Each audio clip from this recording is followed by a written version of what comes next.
estar con ustedes nuevamente y en el día de hoy estaremos con una presentación del señor Alejandro Morlachetti. Disculpe si he hablado mal su nombre. Es nuestro asesor legal en derechos humanos en la oficina de legales de la OPS acá en Washington y nos va a presentar una perspectiva de derechos humanos en la prevención del consumo de alcohol y hablar de la falsa dicotomía entre los derechos individuales y los derechos colectivos. Y en este seminario él va a discutir el papel de las normas y estándares de derechos humanos en la regulación y restricción de la comercialización de bebidas alcohólicas. Y también irá a discutir las obligaciones de los Estados miembros en tomar medidas para prevenir la interferencia de los actores no estatales en el derecho a la salud. El señor Morlachetti es asesor legal, como dice, de la OPS, es especialista en Derecho Internacional y Derechos Humanos, egresado como abogado de la Universidad de Buenos Aires y magíster en Derecho, obtenido en Columbia University, acá en Nueva York. Ha graduado con honores de Parker School of Comparative and International Law, Columbia University. Desde el año 98 se ha desempeñado como consultor experto de organismos internacionales, varios, en más de 40 países.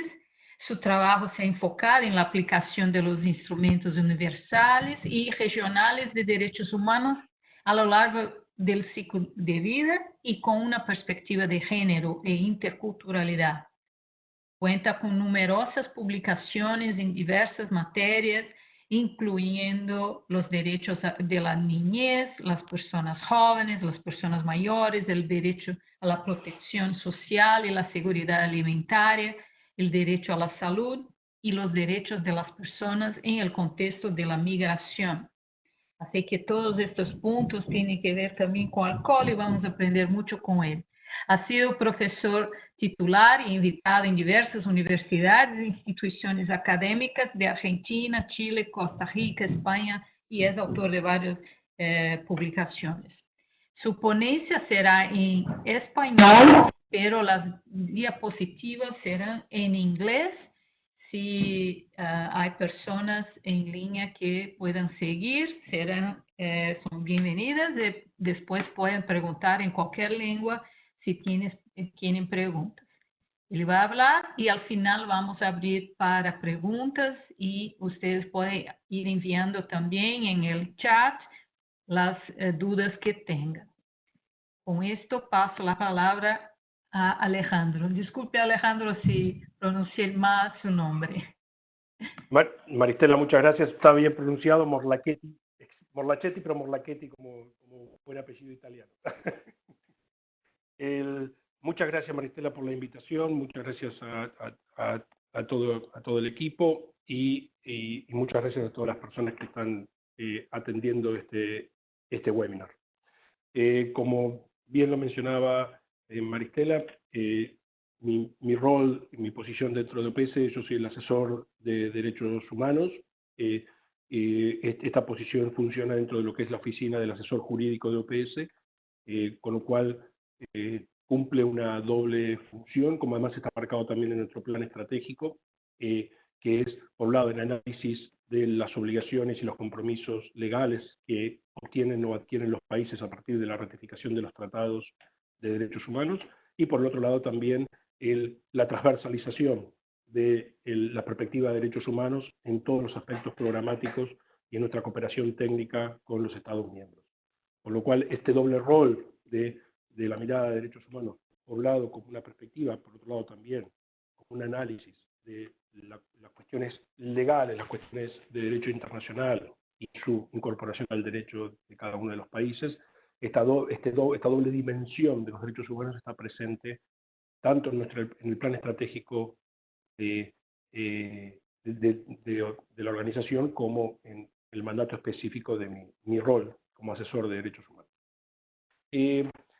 La idea de la presentación hoy es analizar o hacer un primer análisis de qué rol pueden cumplir los tratados y los estándares de derechos humanos en relación a las cuestiones que tienen que ver, en general, esto podría ser aplicable tanto al tema de tabaco, el tema de alimentos malsanos o el tema de alcohol, pero por supuesto vamos a darle una mirada específica al tema de alcohol, pero se nos va a mezclar varias veces. La cuestión es porque muchos de los párrafos que yo voy a compartir con ustedes, que provienen de los diferentes estándares que se han ido formando y desarrollando en los mecanismos de derechos humanos, en particular de Naciones Unidas, generalmente hacen una referencia similar o una referencia conjunta a este conjunto. Con lo cual, va a aparecer, y esto va a ser interesante porque también lo que se ha avanzado en alguno de las otras cuestiones pueden ser también muy relevantes para el tema de prevención del consumo de alcohol. Una primera, para algunos esto podrá ser muy obvio, para otros menos, por eso comparto esta primera mirada, que es el derecho a la salud. Si el derecho a la salud, no hay ninguna duda, está presente claramente tanto en el mandato de OMS a través de su constitución, pero además está presente en los principales instrumentos de derechos humanos a nivel tanto universal como a nivel del sistema interamericano. Y aquí solo señalo algunos, los más importantes a nivel del sistema de Naciones Unidas, por supuesto la Declaración Universal de Derechos Humanos, que es como fundante del sistema, de toda la arquitectura del sistema normativo e institucional de derechos humanos, el Pacto Internacional de Derechos Económicos, Sociales y Culturales, que ahí es donde vamos a ver expresado el derecho a la salud en su mayor expresión y que nos va a dar los elementos esenciales del derecho a la salud.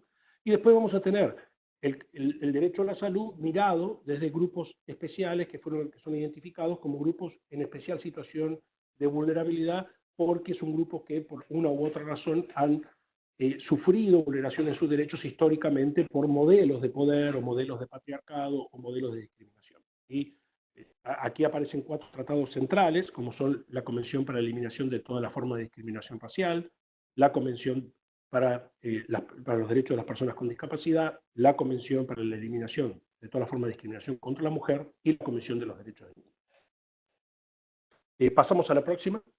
Acá hay un tema muy importante en materia de los tratados, y perdonen que me ponga un poco técnico, pero yo creo que es importante para entender la importancia de estos tratados. Todos los tratados, sean de derechos humanos, sean comerciales, sean marítimos, cualquier tipo de tratado, cualquier tipo de acuerdo que los países firman en forma bilateral o multilateral, es decir, cuando muchos países firman o ratifican esos tratados y se comprometen a un tratado común, que es el caso generalmente de los tratados de derechos humanos, están regulados por el Tratado de los Tratados, que es esta Convención de Viena sobre los tratados. ¿Y por qué es importante esta Convención de Viena? Porque esta Convención de Viena trae 2 artículos centrales, que son los que básicamente nos dan el núcleo duro de la arquitectura de responsabilidad internacional y de los compromisos que los estados adoptan al ratificar un tratado. Uno es este Pacta sunt servanda, que es una expresión latina para básicamente señalar que los tratados se firman y se ratifican de buena fe. ¿Qué quiere decir esto? Todo tratado tiene un espíritu, tiene una esencia. Es que los tratados de derechos humanos es proteger los derechos de las personas o los derechos específicos que ese tratado. Entonces, lo que se solicita a los estados que los ratifican es que siga esa esencia del tratado, que no hagan interpretaciones que le producen una disvalía al tratado, que no hagan interpretaciones que reducen la efectividad del tratado. Y el otro artículo también que es central es el de la observancia de los tratados en el derecho doméstico. Y este es central porque lo que básicamente nos está diciendo es que cuando un Estado ratifica un tratado, debe progresivamente adoptar medidas para poner ese tratado en funcionamiento dentro de ese país. Y esto es central porque esto remite a todo lo que tiene que ver con la adaptación o la adopción de nuevas reglamentaciones, y enmienda de legislación, adopción de nueva legislación, políticas y programas. ¿Para qué? Para llevar ese tratado a un efectivo cumplimiento y a un efectivo goce por parte de la población en cada uno de los países. De estos dos artículos de la Convención de Viena va a salir esas tres obligaciones que ustedes pueden ver abajo. Y de esas tres obligaciones hay una que está marcada en rojo porque es central para la discusión que tenemos hoy, que es esa obligación de proteger que pone en cabeza de los estados y de los gobiernos el adoptar medidas para proteger abusos, violaciones, infracciones a los derechos de las personas por parte de terceras partes. Estas terceras partes pueden ser identificadas como todo aquello que no es estatal. Esto puede ser ámbito privado en general, ciudadanos comunes, sociedad civil, pero incluye obviamente a la industria, incluye obviamente a las empresas. Y esto es muy importante porque esto va a ser parte de la discusión clave de esa obligación de regulación de la actividad empresarial a los efectos de evitar posibles violaciones o abusos en los derechos humanos por parte de la actividad de la industria. Pasamos a la próxima. Y a partir de lo que vemos aquí, y esto es un resumen nada más, es decir, podemos hacer toda una presentación solamente de todo lo que se ha desarrollado en materia de intentar comprometer en forma más efectiva al ámbito de los negocios en los derechos humanos.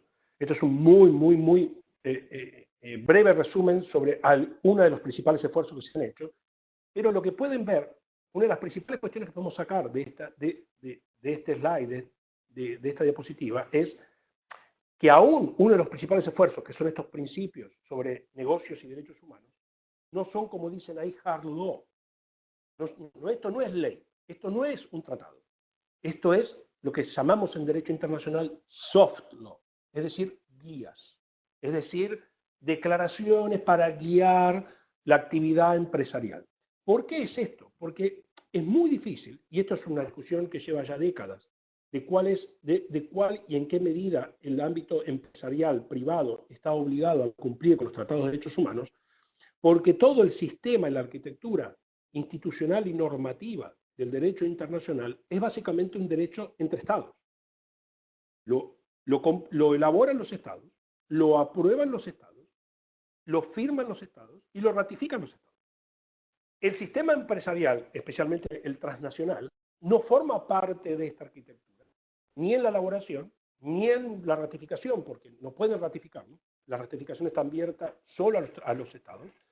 Y por lo tanto, siempre queda abierta esta pregunta de hasta dónde y cómo se puede obligar al sector empresarial a cumplir con todos estos estándares de derechos humanos en las diferentes materias que veamos. Entonces, la vía, más allá de estas guías voluntarias, ha sido la obligación que el Estado tiene a nivel local de reglamentar estos tratados a los efectos de, entonces sí, comprometer al ámbito empresarial a cumplir con estas obligaciones más allá de la responsabilidad social corporativa o más allá de una cuestión voluntaria. Uno de los ejemplos más antiguos y más claros en esto es el trabajo de la OIT. En el caso de la OIT sí hay un sistema tripartito donde las empresas participan además de los sindicatos, pero básicamente otra vez los convenios de la OIT, por ejemplo sobre trabajo infantil, por ejemplo sobre salario justo, o sobre, por ejemplo, no explotación, o sobre salario mínimo, los firman y los ratifican los estados. Entonces, es luego el Estado, a través de la elaboración y promulgación de legislación laboral, la que le pone las condiciones en materia laboral a la actividad empresaria y a la actividad y a la relación empresas con empleados. Entonces, digo, este es uno de los ejemplos más antiguos y más tradicionales de cómo sí se puede regular la actividad empresaria a nivel local, por ejemplo, a través del ámbito laboral. Es decir, salario mínimo, descanso, vacaciones, feriados, salario familiar, protección médica, contratos laborales, duración de los contratos laborales. Todo esto es regulado por los convenios de la OIT y esa regulación alcanza a las empresas vía la legislación de cada estado que incorpora esos principios de los convenios de la OIT a la legislación para regular la actividad empresarial. Pasamos a la próxima. Los tratados de derechos humanos, y yo sé que es mucha información, sobre todo para aquellos que no están familiarizados, pero ahí van viendo también los nombres en las diapositivas o los slides, que los puede ayudar luego a buscar esa información más allá después de del intercambio de preguntas que vamos a tener. Los tratados establecen cuestiones muy generales. Hay un derecho a la salud, al más alto nivel posible de salud, etcétera, etcétera. Hay un derecho a la educación, hay un derecho a tal cosa. Estos artículos que están redactados en forma más general, luego encuentran su interpretación a través de los comités. Cada uno de los tratados de Naciones Unidas tiene un órgano de tratado llamado comité, que está compuesto por expertos que son elegidos por su experiencia y son propuestos por los estados en forma regional y siguiendo ciertos lineamientos de cuestiones de distribución geográfica, de género, de experiencia, de temáticas. Esos comités se conforman, los miembros duran una cantidad de periodos y las funciones de estos comités básicamente son tres. Reciben información, reciben reportes periódicos cada 5 años de los estados, lo cual determina una audiencia con el Estado y una cantidad de recomendaciones que se le hace para cumplir con el tratado. Reciben la mayoría de ellos comunicaciones individuales por parte de la sociedad civil o de personas en caso de que haya una violación de las normativas del tratado y por lo tanto se hace llegar a estos comités que funcionan operativamente, administrativamente en Ginebra a través del Secretariado del Alto Comisionado de Derechos Humanos. Y una tercera función muy importante, que es esta que ven ahora, que son la adopción de observaciones generales o general comments. ¿Qué hacen los comités a través de estos?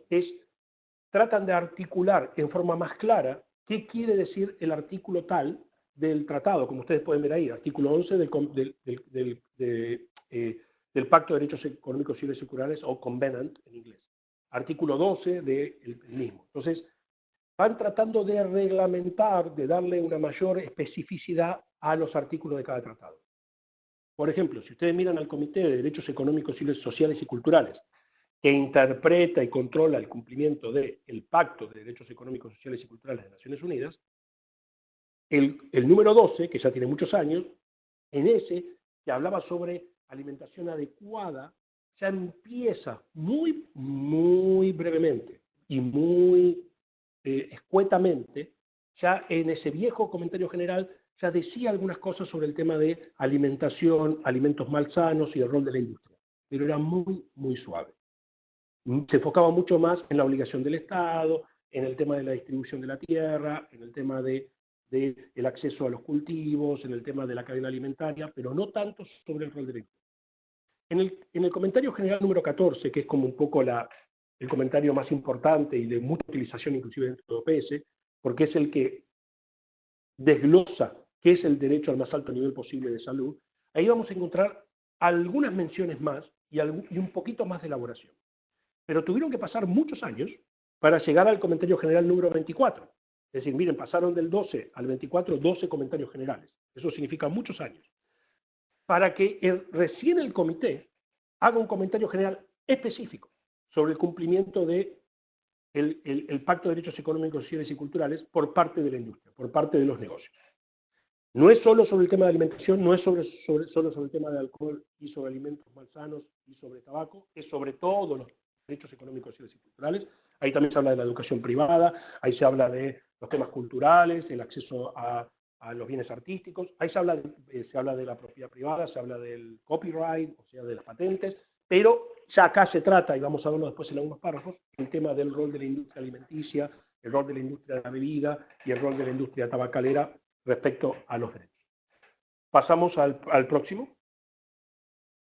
Lo mismo pasa con el Comité de los Derechos del Niño. Elijo estos dos comités porque son los que más han hecho este paso desde cuestiones generales a específicamente, y de hecho son los dos únicos comités de todos los comités que existen de órganos de tratados en Naciones Unidas que han llegado a tener un comentario general específico sobre el impacto o sobre el rol de la industria en los derechos de las personas. Fíjense que aquí tenemos, en 2003, tenemos el primero que menciona algo sobre el rol de la industria cuando habla de las medidas de implementación de la Convención de los Derechos del Niño. En 2013, en el de interés superior del niño, hay también una mención al sector privado. En el 2013, también en el de salud, se empieza a hablar un poco más sobre el rol de la industria, el tema de los alimentos malsanos, el tema del alcohol y el tema del tabaco. Y aparece el 16, también de la mano con el de salud, pero 10 años después del primero, del 5, hablando del rol de la industria y el rol de la comunidad de negocios en el cumplimiento de los derechos de la niñez. Pasamos al próximo. Algunas cuestiones, no vamos a leerlo todo, pero fíjense algunas cuestiones del Comentario General 24 del Comité de Derechos Económicos, Sociales y Culturales, que nos dice, algunos de los párrafos, algunas de las cuestiones que se pueden extraer como principales, que nos dice acerca de cuál es el rol de la industria. Primero, hay una expectativa bajo los estándares internacionales para que la industria, para que las corporaciones, para que aquellos que están en el mundo privado de los negocios cumplan con los derechos del pacto. Dice que esto no depende de que exista o no exista el ámbito legislativo. Pero claro, si no hay una legislación o no hay algún tipo de implementación de esos principios a nivel doméstico, ¿quién le hace cumplir realmente a las industrias estas obligaciones? Si son locales, de la única forma que se las puede hacer cumplir es a través de la institucionalidad local. Si son transnacionales, el tema se complejiza en cuestión de si uno depende de la legislación de cada país, si uno le puede hacer cumplir esas normativas a su franquicia o a su sucursal local, o si esto depende, esto pasa mucho a nivel de tax, por ejemplo, a nivel de impuestos, o si esto depende de dónde está instalado el centro de actividad de esa empresa, o su residencia fiscal. Entonces digo, estos casos se complejiza, y también la arquitectura, sobre todo transnacional, de muchas industrias, se ha complejizado, y en parte esa complejización implica probablemente algún tipo de evasión o algún tipo de ilusión impositiva y también en materia de cumplimiento normativo. Especialmente el comité, en este Comentario General número 24, nos recuerda, ¿se acuerdan la primera diapositiva, la segunda diapositiva que estaba señalada en rojo? Que la obligación de proteger implica que los estados, cuando dice state parties, son los estados parte, los estados que ratificaron este Pacto de Derechos Económicos, Civiles y Culturales, deben prevenir efectivamente las infracciones a los derechos económicos, sociales y culturales en las actividades de los negocios. ¿Y qué significa prevenir efectivamente? Significa establecer la legislación y reglamentación adecuada, pero al mismo tiempo es implementar y sancionar en caso que no se cumpla con esa legislación y reglamentación adecuada. En el párrafo siguiente eso lo pueden ver, adoptar todas las medidas legislativas, administrativas y educacionales, y acá parece muy interesante el tema del derecho y el acceso a la información y información adecuada por parte de la población para asegurar esta protección.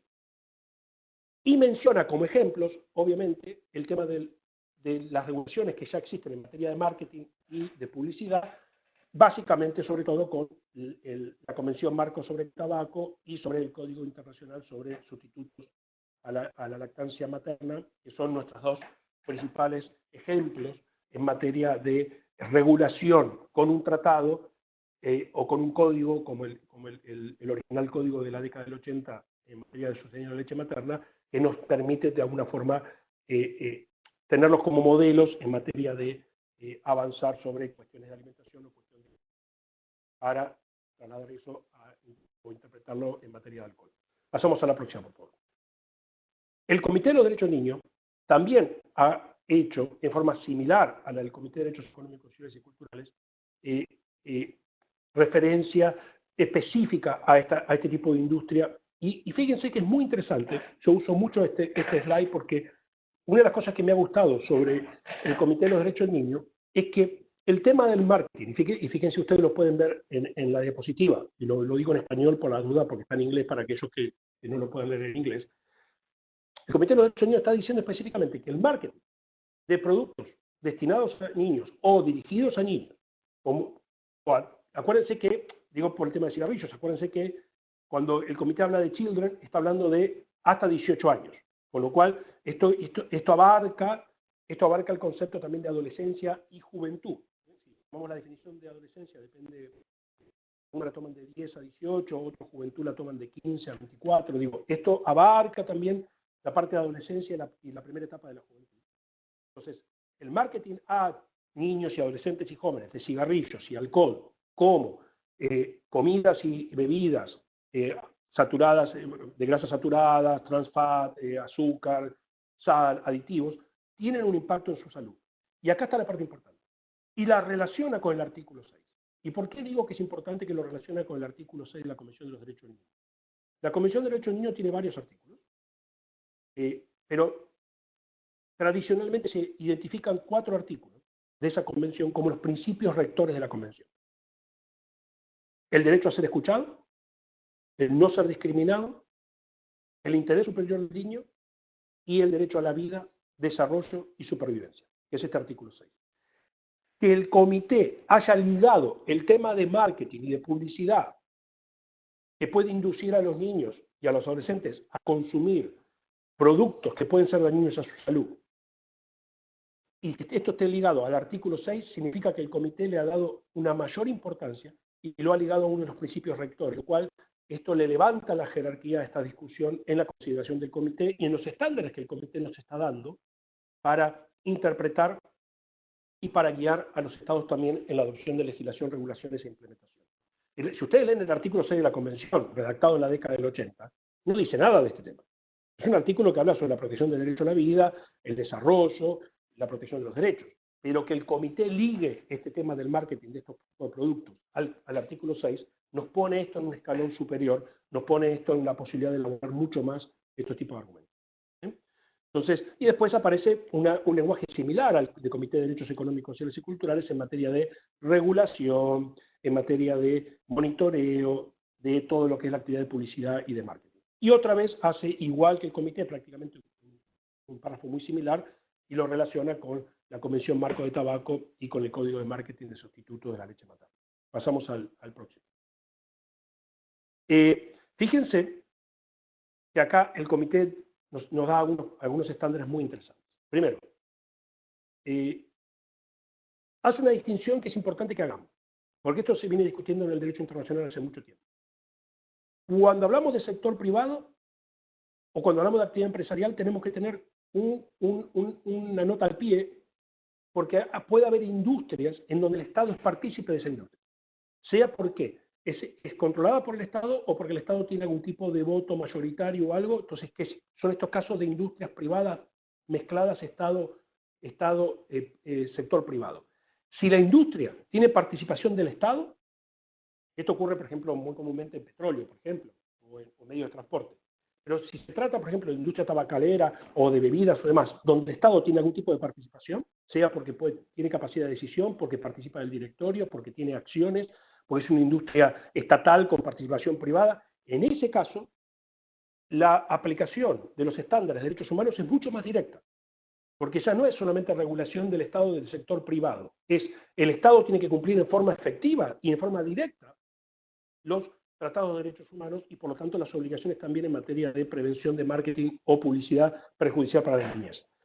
Entonces, en ese caso la aplicación es totalmente directa. El Estado estaría incumpliendo en forma directa con sus obligaciones si se trata de una industria que tiene algún tipo de participación estatal en su composición del directorio o acciones, etc. Con respecto a la regulación de la industria, que ya es totalmente privada, volvemos al mismo concepto.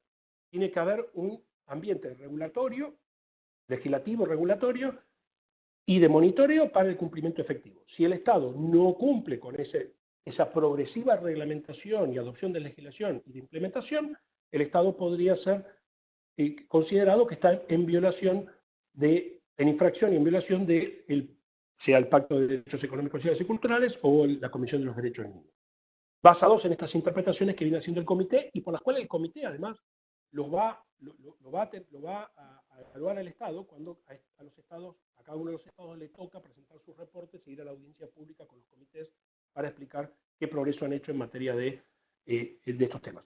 Sí es importante para aquellos que trabajan sea en los programas o las diferentes agencias de Naciones Unidas, sea en la sociedad civil o en los mismos estados, que cuando se establece el diálogo con los comités y el intercambio de informes y de recomendaciones, todo esto es público. Y todo esto se puede seguir y además se puede presentar informes y se pueden presentar solicitudes. Y esto es importante porque ya hemos visto en el pasado, en muchos casos, cuando hay una actividad, por ejemplo en tabaco se ha visto, cuando hay una actividad donde se presentan informes al comité sobre ciertas preocupaciones, porque cierto estado no ha avanzado todavía en su reglamentación o en una adopción de un marco legislativo, eso ha ayudado al comité a considerar y a emitir una recomendación a ese estado para que avance o para que apruebe la ley que está pendiente, etcétera, etcétera. Y esto ayuda a poder elaborar, y esto ayuda a poder avanzar en reglamentaciones y legislaciones que regule la actividad industrial y la actividad de las empresas en estos temas que estamos hablando. Pasamos al próximo.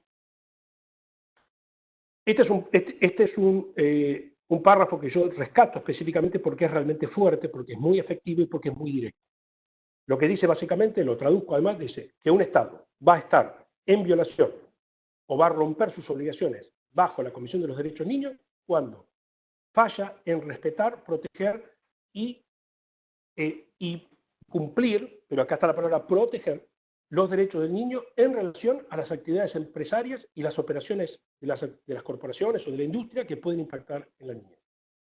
Esto es una de las frases más claras, más explícitas y más directas en materia de la responsabilidad del Estado por la actividad empresarial en materia de derechos de la niñez. Y por eso la rescato, porque es claramente la más dura, la más fuerte que tenemos en todos los estándares de derechos humanos por los que se han desarrollado. Pasamos al próximo. Antes de terminar y pasar a las preguntas y el diálogo, no quiero dejar de desarrollar una cuestión que es importante.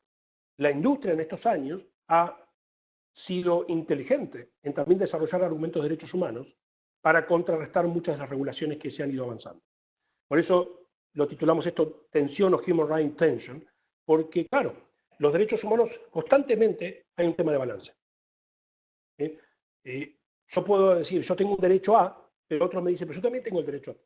Entonces, esto lo podemos ver en muchísimos ejemplos. Por ejemplo, hay gente que dice, a ver, si en un país, por ejemplo, hay el derecho a huelga. Sí, yo tengo el derecho a huelga, pero corto una calle. Y otra gente dice, no, yo tengo el derecho a transitar.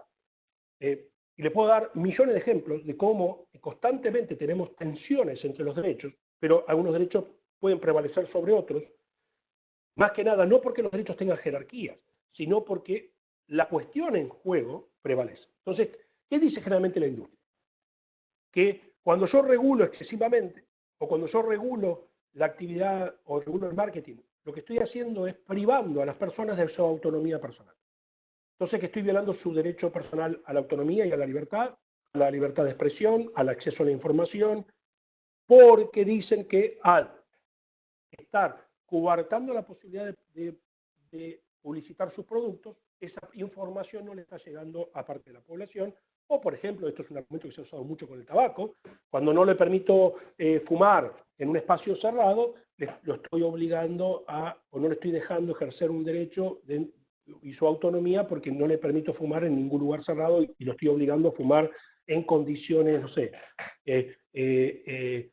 muy desventajosas, por ejemplo, no sé, porque hace mucho frío afuera, está lloviendo y está en un restaurante y tiene que salir afuera porque está lloviendo, entonces tiene que elegir entre estar en el restaurante o irse porque quiere fumar. Este tipo de argumentos vienen de hace mucho tiempo. No solo se hacen a nivel internacional, sino que ha habido litigio en muchos países para pelear determinaciones, por ejemplo, yo ahora no tanto, pero al principio, sobre todo cuando se avanzó mucho en el tema de prohibición de fumar en espacios cerrados, hubo mucho litigio de asociaciones de personas privadas, de restaurantes y demás, contra este tipo de medidas. Ahora, acá hay que aclarar varias cosas. Primero, en materia de derechos, en este balance de derechos. Primero, acá no está, pero lo aclaro al principio. En materia de niñez y adolescencia, el interés superior del niño es el que prevalece ante cualquier otra cuestión de balance de derechos. Entonces, el interés superior del niño, el comité ya lo ha ligado al artículo 6 y que todo lo que tiene que ver con el marketing de productos que pueden ser perjudiciales a la salud está ligado con el derecho a la vida, a la supervivencia y al desarrollo. Por lo tanto, en materia de niñez y adolescencia, la discusión no tiene más discusión.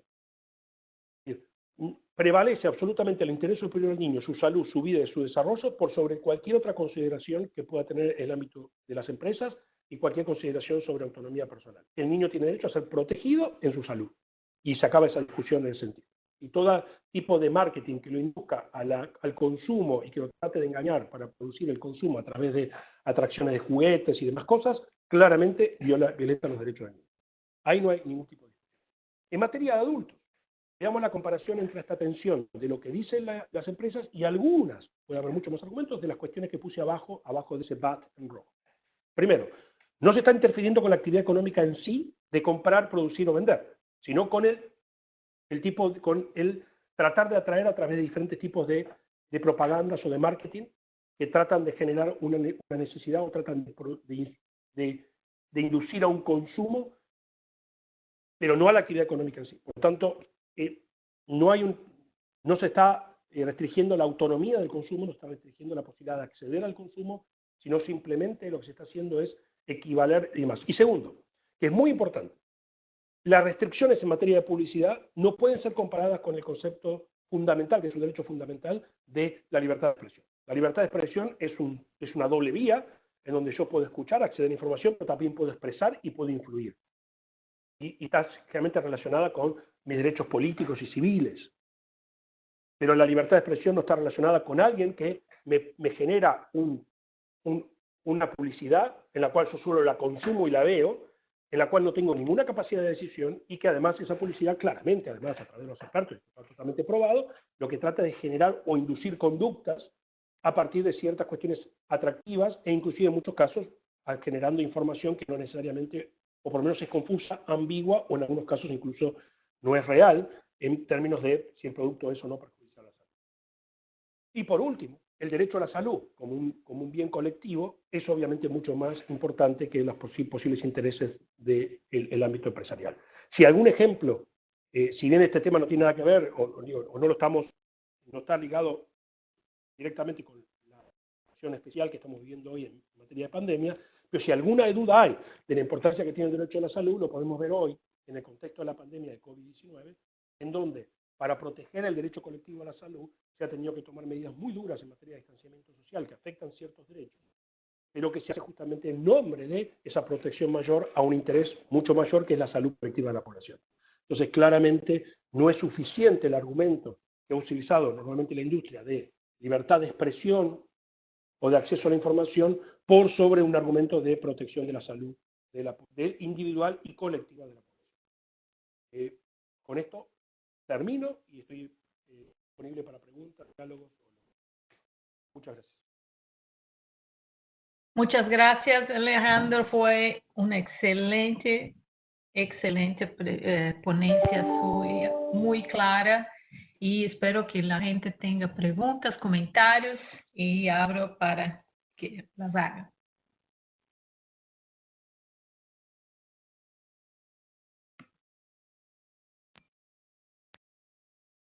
Para estimular Aldo Delmanico, por favor, tiene la palabra.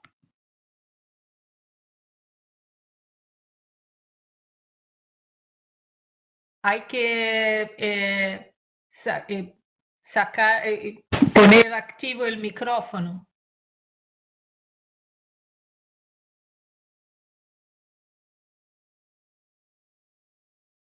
Adelante con tu pregunta. Aldo, nos escucha. Hola. Perfecto. Buenas tardes. Sí. Bueno, un gusto. Desde ya, muchas gracias por la participación. Un gusto escuchar al doctor Morlachetti. Ambos estamos un poco más canosos. Así es. Lo que a mí me interesa es discutir o pensar cómo hacer para frenar lo transnacional con la capacidad de cada uno de los estados en términos de publicidad. Esa es una variable muy compleja que los estados nacionales no tenemos la capacidad para hacer eso. Por eso quería charlar un poco sobre este tema. Muchas gracias. ¿Y Alejandro? Sí, Aldo, muchas gracias, y es cierto lo de las canas. En mi caso, yo no te veo, pero tomo tu palabra. A ver, dos aspectos a mirar. Uno, los estados pueden cumplir dos roles. Un rol es los estados cuando en su función internacional, en los foros internacionales, en los aspectos regulatorios internacionales, tiene la posibilidad de avanzar en cuestiones conjuntas con otros estados y fortalecer marcos internacionales o recomendaciones, como lo han hecho, por ejemplo, en materia de tratados o en materia de resoluciones en la OPS o en los diferentes organismos o foros en donde está esta posibilidad. Ahora, Es cierto que el ámbito, sobre todo de las transnacionales, es complejo regular en algunos aspectos. Uno de los más claros, pues yo daba el ejemplo, es el tema impositivo.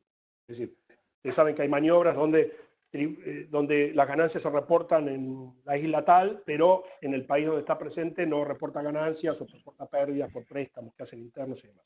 Ahora, la publicidad es absolutamente doméstica. Es decir, yo no podré regular cuando una persona viaja y ve la publicidad en otro país. Pero lo que se transmite en el aire, sea por vía cable o sea por vía de la televisión habitual o por cualquier vía, sí la puede regular. Entonces, las regulaciones y reglamentaciones de cómo tiene que operar esa empresa, aunque sea multinacional, a nivel doméstico, en sus relaciones laborales, en sus relaciones con el medio ambiente, en su modo de producción y en su relación con la comunidad, mensajes, tipo de eventos que hace, sponsorización de ámbitos deportivos. Digo, el tema del alcohol con los ámbitos deportivos es un viejo tema, si no se los voy a explicar a muchos de ustedes que están trabajando en esto, pero a ver, el tema de la cerveza relacionada con el fútbol es un tema muy claro, por ejemplo, de tratar de llegar a un ámbito de la población, sobre todo joven, tratando de transmitir que la cerveza puede tener algún tipo de efecto o función con el ámbito deportivo, cuando es exactamente lo contrario. Entonces, digo, ese tipo de regulación, si puede sponsorizar la camiseta de un club de fútbol, si puede hacer propaganda durante los partidos de fútbol, si puede hacer un evento y promocionar bajo la excusa de otra cosa alguna actividad deportiva, campeonatos juveniles, digo, todo este tipo de cosas sí pueden ser reguladas en forma local. Y obviamente para eso se necesita un marco reglamentario, jurídico, legal o reglamentario adecuado. Se necesita darle las posibilidades, darle el poder y el mandato a una entidad dentro del Ministerio de Salud o autárquica, depende de cada país, para que pueda hacer ese control y también tener previstos sanciones que sean realmente dolorosas, porque este es el otro tema, es decir, si las sanciones son puramente económicas y no están actualizadas, muchas veces la empresa prefiere poner al aire un aviso o algún tipo de actividad durante una semana, con eso logra su efecto, y después paga una multa que no le significa nada en el océano de consumo que le generó ese tipo de polémica o publicidad. Entonces, yo creo que sí se puede hacer mucho a nivel de restricción de marketing y de publicidad dentro de un país, porque eso está totalmente regulado por leyes de medios y por los ámbitos.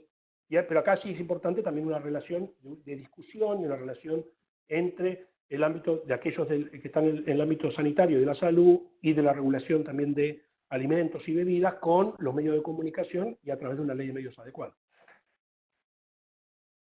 Ok, tenemos Giselle Amador, por favor.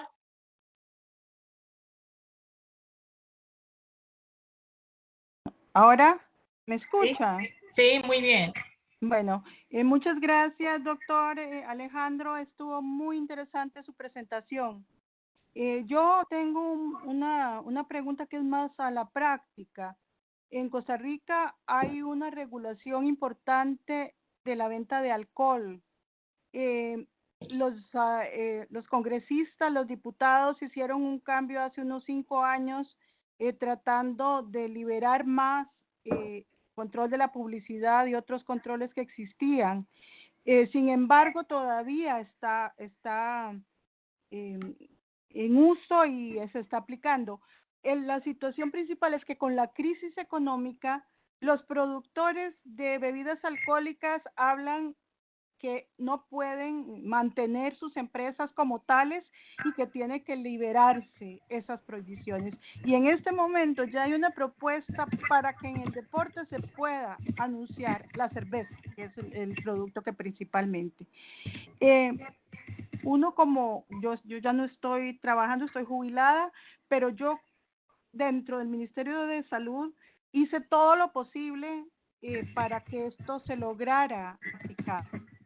Sin embargo, bueno, pues me costó incluso el puesto en algún momento debido a que la presión no solo de la empresa, sino también de los ministros que tienen que ver con la parte económica fue enorme. Entonces, ¿qué estrategias se pueden lograr con una situación que es bastante difícil.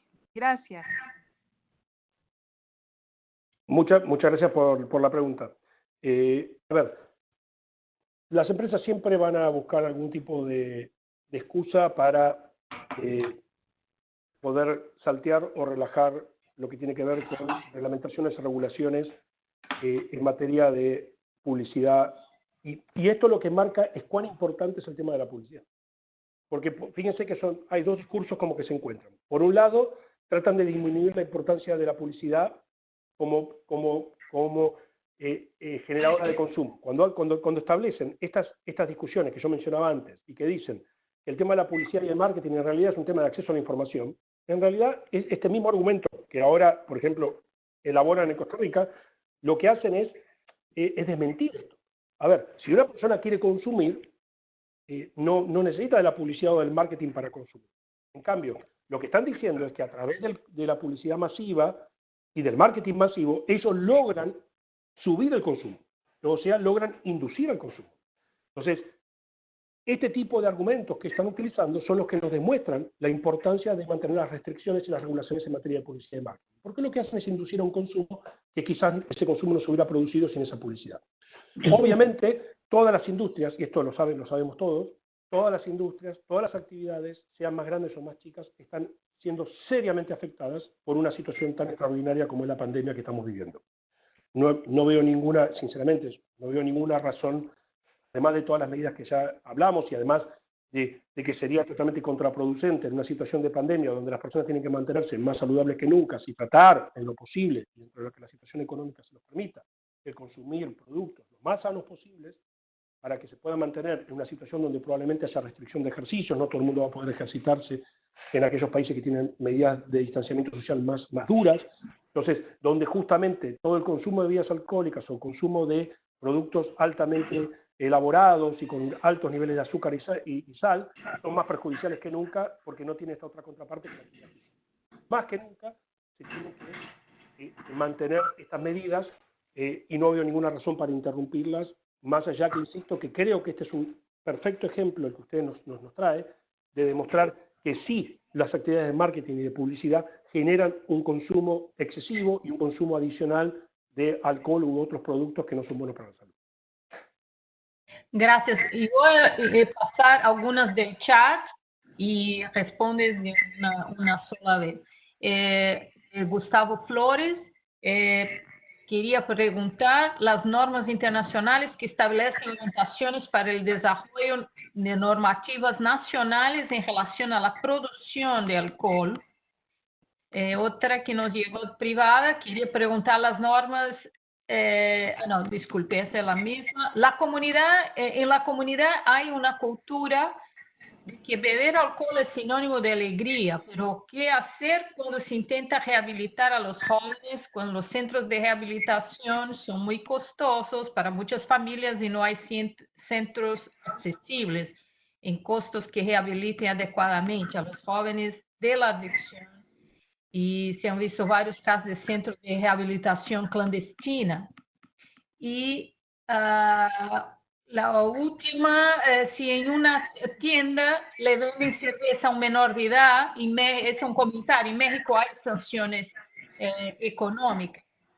Y se cree que el aumento de consumo de alcohol en niños y adolescentes tiene que ver con la violación de los derechos y pactos por parte de empresas o la no toma de las medidas por los estados. Después pasa a otros. A ver, todo es una cadena. No hay, y es multicausal. Primero, y esto es aplicable a cualquiera de los temas que podamos ver en materia de alimentación, bebidas o inclusive tabaco. Lo que históricamente durante décadas, sea a través del marketing directo o el marketing indirecto, y cuando hablo de marketing indirecto hablo de eventos, hablo de películas, lo que se ha logrado a través de años es generar mensajes. Entonces, los mensajes en materia, históricamente o tradicionalmente, hoy menos, pero todavía hay formas indirectas, por ejemplo, a través de películas. Los mensajes en la propaganda y la publicidad nos ha dicho durante años que consumir alcohol, consumir tabaco y consumir cierto tipo de comidas nos da alegría, nos hace más atractivos. Los mensajes, además, en general, sobre todo los de tabaco y creo que los de alcohol también en cierta medida, transmiten otro tipo de mensajes muy complejos en materia, por ejemplo, de perspectiva de género, porque generalmente, si ustedes piensan en las viejas propagandas de tabaco, la imagen era una imagen realmente patriarcal, masculina, y que el tabaco mágicamente le iba a traer un modelo de mujeres muy atractivas y además autos de último modelo y otro tipo de cuestiones, y sinceramente en un paisaje muy así paradisíaco. Entonces, lo que se está trabajando es en un mensaje que no tiene nada que ver con el producto en sí mismo, y que es que esto te hace más cool, esto te hace más importante, esto te hace más atractivo. Insisto además con esta cuestión de género, que generalmente estaba dirigido a una parte de la población. Después esto en algunos casos fue cambiando, y ya hay mensajes que apuntan a la mujer, al hombre y demás. Pero digo, hay diferentes tipos de mensajes que no tienen nada que ver con el producto, pero que lo que hacen es generar una necesidad del producto, porque el producto pasa a tener algún estatus social.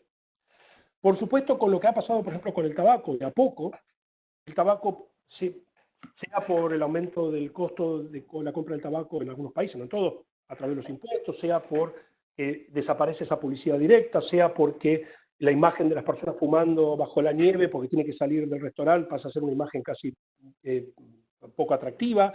De a poco con el tabaco se ha logrado, no en todos los países, no en todos, no quiero generalizar porque esto no es en todos lados igual, se ha logrado que el consumo del tabaco no sea tan cool. Ese fue el intento de los vaporizadores, es decir, todo el tema del vaping ha tenido que ver con hacerlo ahora cool, con diferentes colores, diferentes sabores, es hacerlo otra vez como una necesidad. Con el alcohol lo que ha pasado es que todavía ese proceso, y en esto Maristela puede hablar mucho más que yo, pero digo, dando mis observaciones, en este proceso el alcohol todavía sigue teniendo una imagen de ser socialmente aceptable. Entonces, es mucho más difícil construir mensajes porque todavía hay muchas formas que el marketing y que las mismas formas de verlos en series, películas y demás, lo hace parte de nuestros hábitos, lo hace parte de hábitos sociales, lo hace parte de ser espacios que tienen que ver con el placer. Entonces, esto lo complejiza. Si esto lo transmitimos a las poblaciones más jóvenes, lo que estamos haciendo es estamos operando en su forma de pensamiento y le estamos diciendo que si querés pertenecer a esta sociedad, si querés transformarte en adulto, tenés que consumir. Y esto además genera otras situaciones, que consumos excesivos y demás. Y esto lo uno también al tema de la disponibilidad, además de el generar la necesidad del consumo a través de estos modelos, estos deber ser, yo se lo posibilito en las discotecas, se lo posibilito en diferentes lugares que penden estas cuestiones, que en muchos países está prohibido ese expendio, porque de hecho, en la mayoría de los lugares nocturnos está prohibido que acudan menores de edad, y en la mayoría de los lugares se prohíbe la venta de alcohol después de una hora, pero claro, acá viene el tema no solo de la regulación, viene el tema del monitoreo. ¿Sí? En ese sentido, los estados tienen que realmente monitorear que esto se cumpla. Y las sanciones no es solamente al pequeño restaurancito, al pequeño kiosco, al pequeño lugar en el que lo está vendiendo de forma ilegal, sino también al tema de la distribución y al tema de la producción. Es decir, tiene que haber algún tipo de control de cómo se está haciendo, y también en materia de precios y en materia de impuestos, porque de alguna forma, con todas estas medidas, uno va logrando que sea más difícil el consumo. Pero hay que apuntar a varios lugares, porque también en materia de juventud, muchas veces el consumo no es a productos de más alto nivel ni más onerosos, sino a otros productos de alcohol, derivados y cosas que se hacen en algunos lugares para que los jóvenes sigan consumiendo y terminan consumiendo productos de muy mala calidad y muy riesgosos. Con lo cual hay que mirar también esos consumos más informales y esas formas de venta más informales, que lo que hay que básicamente es establecer medidas de monitoreo. Lo mismo que con el tema de el permitir el acceso de los jóvenes menores de 18 años a ámbitos que la ley hace mucho tiempo que regula que no pueden estar, discotecas, etcétera, y donde el consumo de alcohol y otros productos como estupefacientes y demás son bastante comunes. Entonces, acá aparece un tema no solamente de regulación, sino aparece un tema también de implementación, que en muchos casos no se cumple, o no se cumple su totalidad, o no llega a la totalidad del territorio. Ok, tenemos que finalizar, entonces hay dos preguntas que son relacionadas y le voy a pasar. Una es ¿qué piensa del acuerdo de la OMS con la FIFA, en que no se puso ningún condicionamiento al sponsoreo de bebidas alcohólicas y de productos procesados a los torneos internacionales? Y la otra es sobre cómo podrían proceder los estados nacionales cuando los acuerdos de patrocinio se realizan entre las empresas y las federaciones deportivas internacionales. Por ejemplo, el Mundial de Fútbol en Brasil y la publicidad de una marca de cerveza.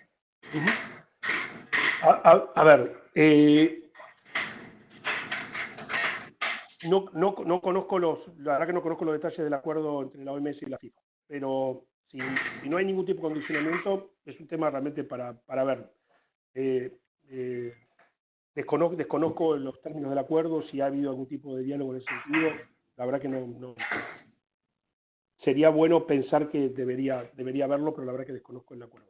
Con respecto a las transmisiones más internacionales, y donde obviamente cuando uno capta la transmisión, y si un equipo de fútbol tiene una sponsorización de un producto que no debería en su camiseta, o con respecto a los carteles en los estadios de fútbol, por ejemplo, esto pasa mucho, por ejemplo, yo antes de estar aquí en Washington con OPS, viví varios años en España, y uno de los temas con España, que está muy discutido también, es prácticamente ha sido masivo la irrupción de las agencias de apuestas en el fútbol español. De hecho, en un momento, las principales, sobre todo el Real Madrid, pero los principales equipos españoles tienen camisetas, en sus camisetas tienen la sponsorización de agencias de apuestas. Y constantemente el bombardeo durante el partido, se ponen constantemente imágenes para que uno apueste. Entonces, esto es un tema, porque el tema de la apuesta y el tema de la adicción a las apuestas es un tema muy grave. En materia de transmisiones internacionales, obviamente es mucho más complejo el poder regularlo, pero ahí hay un rol que se puede cumplir, que es que haya algún tipo de unificación en respecto a el rol que cumplen los estados cuando se sientan a votar y cuando se sientan a negociar los acuerdos en materia, por ejemplo, de la FIFA o de cualquier otro deporte, el rugby, el tenis o cualquier otro deporte. Digo, los estados tienen sus representaciones ante estos organismos internacionales en materia de deporte, e incluso, en muchos casos, algunos de los estados cumplen funciones ejecutivas. Digo, los presidentes, vicepresidentes, consejeros, son miembros del Estado, son representantes de las organizaciones deportivas de cada estado que se sientan en esos comités ejecutivos. Entonces, el avance del diálogo entre el Ministerio de Salud, funcionarios y expertos en materias sanitarias, con estos organismos deportivos y estos representantes que el Estado manda a estos foros internacionales, permitiría de alguna forma tratar de avanzar en este tipo de acuerdos. Es decir, por eso hoy se mencionaba que hay dos roles. Uno es en aquello que está bajo el alcance, que es regular la actividad doméstica, por ejemplo, que el equipo local no tenga sponsorización o que las transmisiones locales no incluyan ningún tipo de publicidad o marketing, en eso es doméstico. En lo internacional, la única forma es justamente el rol que cumple el Estado y cómo se alía con otros estados en la misma región para llevar un posicionamiento a estas discusiones internacionales y empezar a tomar, por ejemplo, que la FIFA, en el caso del fútbol, tome esto en cuenta. Por supuesto que yo no estoy siendo ingenuo en lo que estoy hablando. Por supuesto que acá está en juego mucho dinero. Es decir, la Champions League, que es uno de los principales eventos deportivos con mayor transmisión a nivel mundial, su principal sponsor es una marca de cerveza. Es decir, yo no estoy con esto tratando de ser ingenuo, pero digo que la única forma de generar esto, como se logró en su momento con el tabaco, es tomar conciencia y avanzar también en materia de alcohol y alimentos. En su momento, cuando era tabaco, también decían que los eventos deportivos iban a caer. Acuérdense que el tabaco es uno de los principales sponsors de la Fórmula 1. Y se decía que esto iba a caer y que nunca más se iba a poder seguir. Se pudo seguir como se va a poder seguir si también cuartamos el tema del marketing, la publicidad de alcohol y también de los alimentos malsanos. Simplemente es una cuestión de cambiar nuestra mentalidad y de gradualmente hacer los esfuerzos para que esto suceda. Gracias. Estos temas tienen relación directa con el trabajo que el Comité Ejecutivo de la OMS ha decidido para el programa de alcohol, y que es rever toda la información sobre el tema transfrontera, la cuestión del mercadeo a través que pasa la frontera entre países. La OMS está en un proceso de elaborar un informe mundial, está en consulta con muchos actores, expertos, y esto también se va a agregar al nuevo Plan Mundial de Acción que va a ser presentado en el próximo año en la Asamblea Mundial de la Salud. Y creo que va a haber un proceso de consulta también con ONGs y otros actores, los ministerios, sobre el tema, y será una oportunidad a los que tienen interés de hacer comentarios, consulta pública, todo esto va a pasar. Es bueno que personas de nuestra región están ya atentas a este problema que es realmente no es fácil de resolver si no hay un acuerdo internacional o mundial de alguna forma. Y con esto tenemos que cerrar, pero ya también algunos temas tienen que ver con la situación actual de la limitación de alcohol y la pandemia. Y con esto ustedes van a recibir información por correo, por las listas, y cuando enviamos también para ustedes la presentación, la grabación de esta presentación para el próximo seminario que haremos con la OEA, con la CICAD, en el día 20 de mayo.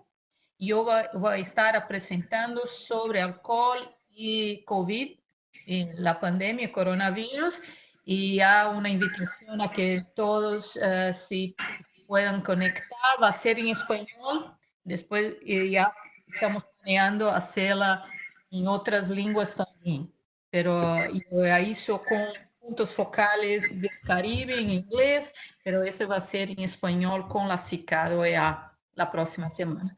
Entonces quiero agradecer una vez más, Alejandro, muchísimas gracias. Excelente ponencia, vamos a enviar la lista, tuvimos 138 participantes y a todos deseo que se mantengan sanos y seguros en la casa hasta el próximo seminario. Muchas gracias, saludos. Encerrando.